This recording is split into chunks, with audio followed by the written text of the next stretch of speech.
Hey, and welcome back to the channel. I'm Tasha. This is Tasha Pivots, where we talk about all things mamahood and homeschool and how I'm pivoting through this journey. And today, I want to talk to you mamas about time. How do I make time in our schedule every day? What does that look like? And how we're scheduling all of our subjects. Do we leave room for time for other things? Do we stretch ourselves too far out with certain subjects because of the time that we have? Is 8 hours even a real thing for some people with homeschool? All the things that you can think of about time. So if you'd like to hear more, we're going to talk about it. Let's get started. Hey you, if you're new here and you just hit that play button for the very first time, welcome to the channel. I'm so glad that you're here. And to all my subs, I love you guys. Thank you so much for continuously rooting me on, commenting, engaging with me, and just building this community with me. I love you and I appreciate you so much. Also, for those who are new on the channel, I want you to know that this is a stomping ground where you can just feel like you're in your living room with me with your favorite cup of tea or coffee. And I also have an extension to this, which is tashapivots.com, which is my website, where you can check out curriculums that I've created. You can see my blog, Spoonful of Hope. So yeah, after this video, you can go on the bottom bar and you can check that out.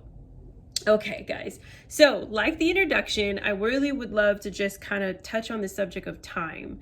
It's a tricky word for some of us when it comes to homeschooling, and just to kind of give you background, I'm in my second year of homeschooling, and with that, I have learned a lot. I'm still learning, and one thing I've really honed in on and just really tuned myself to pay attention to is the time in which I spend with my children, learning, growing, and evolving. I believe that our children are always learning, and it doesn't necessarily have to always be sitting at the table with the books open and a pencil in their hand.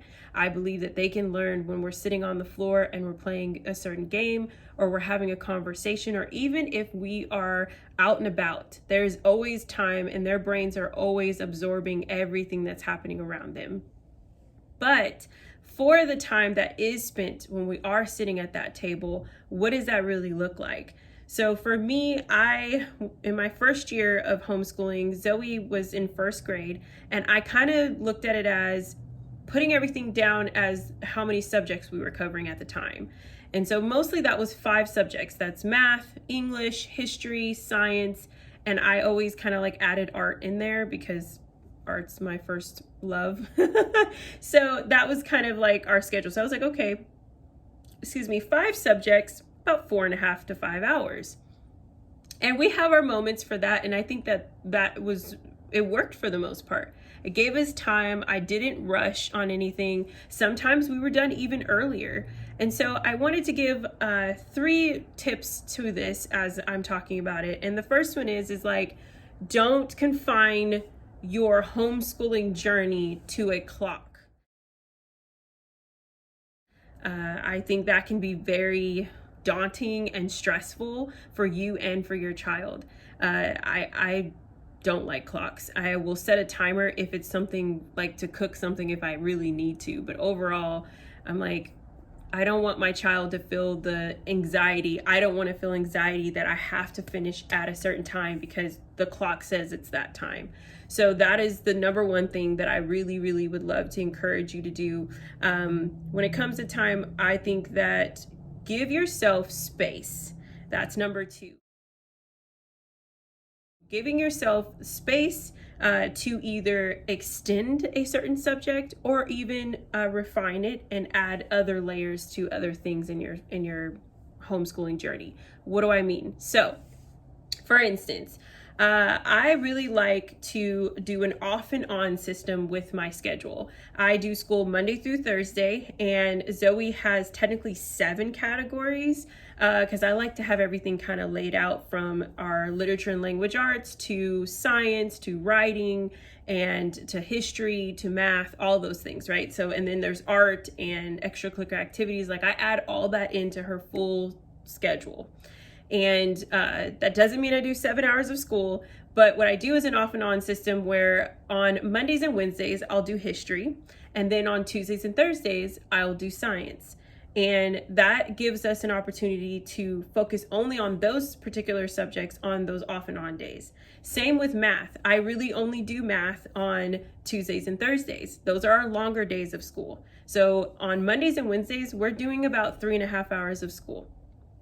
That is starting from our Bible time together, Bible and worship time, to doing our literature, and from literature to going into if we're doing science or history, or if we're doing math and writing. So that's how I have our schedule mapped out currently. I always leave Friday as a space for us to do a catch-all if we didn't finish up some of the things that we wanted to do for the week, whether that's crafts, whether that's a rewriting report, or even an assessment if it's an assessment week.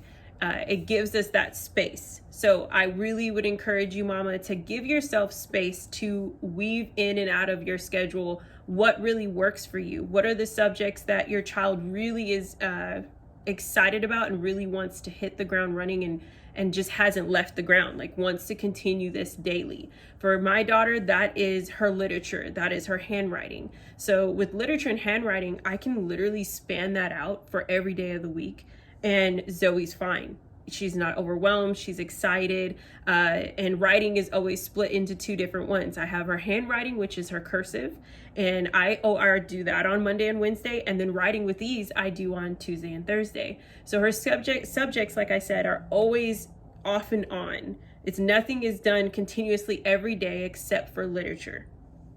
So give yourself space to move around your schedule the way you need to. That also means making sure that if you're doing a particular subject, don't limit yourself. If you guys are really into this, your child's just eating up the subject, go past the hour, go past the 45 minutes, go past whatever it is. I love my planner. Actually, I have it sitting right here. I love my planner. Like y'all see, it's filled out, right? This is just the full week with the 7 subjects. I've shown this on my videos before. I have the Anavance planner, and I love writing out what our schedule looks like for the week. It gives me a general blueprint, right? But I don't limit myself with 20 minutes here, 30 minutes here, 45 minutes here. That's overwhelming.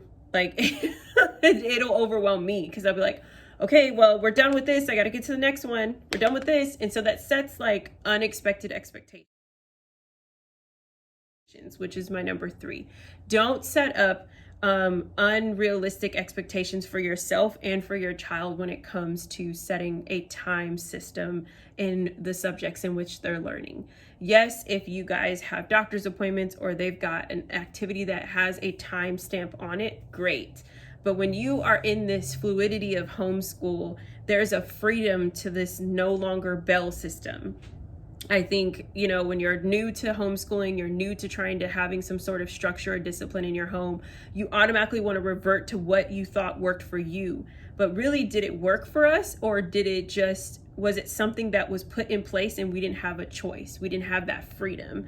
And what I mean by that, for an example, for me, I went to public school all the way through. And so I was so used to, okay, I'm in this class for 45 minutes, this one for an hour, this one for 45 minutes. And like, it was a clock. And then that bell would ring and it's like, oh, okay, we're done. I got to run to the next class. And that's not what it has to be for our homeschooling journey for our children. Now there is no bell system. There's no clock system. There's nothing that's going to get us to a point where it's like, okay, guys, we have to hurry up.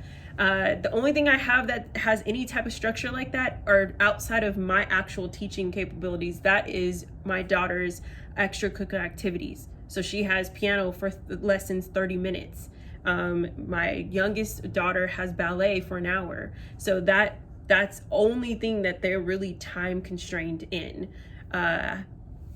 I hope this is all making sense for you guys. I just really wanted to kind of just encourage you using those 3 steps to like give yourself space, walk in that freedom, and do not live in unrealistic expectations when it comes to time, and just listening and filling out your child, recognizing what is it that they like spending more time on.